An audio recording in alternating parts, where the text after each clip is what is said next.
Assalamualaikum warahmatullahi wabarakatuh. Perkenalkan, nama saya Sera Aprilia Restuhi, mahasiswi dari Setikes Widya Dharma Husada Tangerang. Video ini saya buat untuk memenuhi tugas promosi kesehatan. Di sini saya akan menjelaskan materi tentang keputihan pada ibu hamil.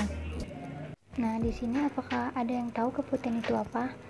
Jadi, keputihan adalah cairan yang keluar dari dalam vagina yang berwarna putih dan biasanya terjadi menjelang haid atau pada masa kehamilan. Nah, biasanya keputihan ini terjadi menjelang ovulasi atau pada saat badan lelah akibat rangsangan seksual. Menurut istilah medis, keputihan disebut dengan flor albus, merupakan istilah keluarnya cairan dari vagina selain dari darah haid. Nah, biasanya cairan atau lendir ini membawa sel dan bakteri keluar dari dalam vagina tersebut. Nah, selanjutnya keputihan juga terjadi karena adanya peningkatan hormon. Nah, dalam hal ini, vagina mengeluarkan cairan yang berwarna putih. Cairan ini akan bertambah banyak seiring dengan bertambahnya usia kehamilan. Nah, seorang ibu hamil juga sangat rentan mengalami keputihan. Kenapa? Karena pada saat hamil terjadinya peningkatan hormonal yang salah satu dampaknya adalah meningkatnya cairan dan penurunan keasam vagina. Nah, hal ini terjadi perubahan pada kondisi pencernaan. Semua ini berpengaruh terhadap peningkatan resiko yang terjadinya keputihan, khususnya yang disebabkan oleh infeksi jamur selama belum terjadi persalinan dan selaput ketuban masih ada, di mana janin masih terlindungi oleh selaput ketuban. Dan air ketuban yang steril umumnya tidak ada efek samping kepada vagina yang menyebabkan kerja di keputihan pada janin. Selanjutnya, keputihan dibagi menjadi dua jenis. Yang pertama itu keputihan tidak normal disebut dengan patologis, dan keputihan yang normal disebut fisiologis. Nah, perbedaan antara kedua tersebut yaitu keputihan fisiologis dan patologis. Keputihan fisiologis terdiri atas cairan yang kadang-kadang berbentuk dengan mukus yang mengandung banyak epitel dengan leukosit yang jarang. Sedangkan pada keputihan patologis terdapat banyak leukosit. Nah, leukosit adalah sel darah putih yang diproduksi oleh sumsum yang diedarkan ke seluruh tubuh. Selanjutnya masuk ke dalam ciri-ciri keputihan. Yang pertama ada ciri-ciri keputihan normal. Yang pertama, cairan yang keluar bersifat encer, berwarna bening, tidak berbau dan tidak gatal, dan jumlahnya itu sedikit. Selanjutnya, keputihan tidak normal biasanya cairannya yang bersifat kental, berwarna kuning kehijau-hijauan, berbau tidak sedap, gatal, dan jumlahnya sangat banyak biasanya. Selanjutnya ada beberapa faktor yang mempengaruhi terjadinya keputihan. Yang pertama, adanya infeksi atau jamur Candida albicans atau parasit Trichomonas. Yang kedua, adanya infeksi yang terjadi pada vagina, yaitu bakteri Alpha Trichomonas dan Candidiasis.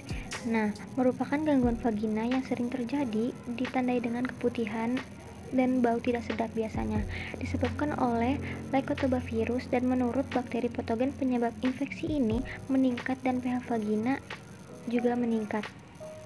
Nah, yang ketiga ada faktor hygiene yang jelek. Nah, biasanya faktor hygiene yang jelek sangat menyebabkan timbulnya keputihan. Nah, hal ini terjadi karena kelembapan vagina yang meningkat sehingga bakteri patogen menyebabkan infeksi menyebar. Adanya pemakaian obat antibiotik yang terlalu lama. Yang kelima ada stres. Nah, stres ini sangat berpengaruh terhadap semua organ tubuh. Nah, jika reporter otak mengalami stres, maka hormonal dalam tubuh mengalami keseimbangan dan dapat menyebabkan timbulnya keputihan.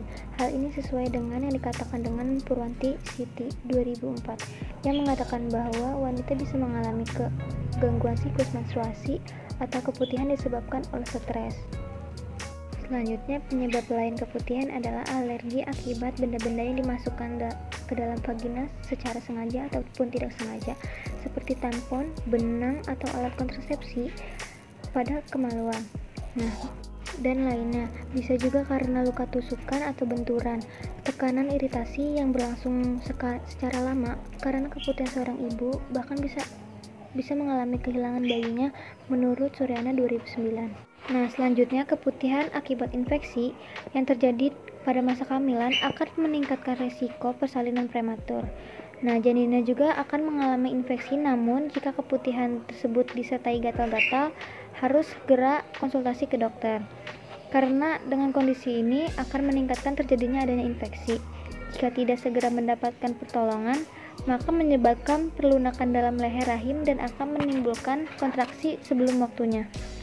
Misalnya pada infeksi chlamydia dapat terjadi keguguran hingga persalinan sebelum waktunya, atau prematur infeksi virus herpes simplex dapat menyebabkan radang pada otak bayi. Infeksi jamur dapat meningkatkan resiko terjadinya infeksi virus HPV, dapat menyebabkan terjadinya papilomalaring pada bayi yang menyebabkan gangguan pernapasan dan gangguan pencernaan bayi hingga kematian infeksi bakteri.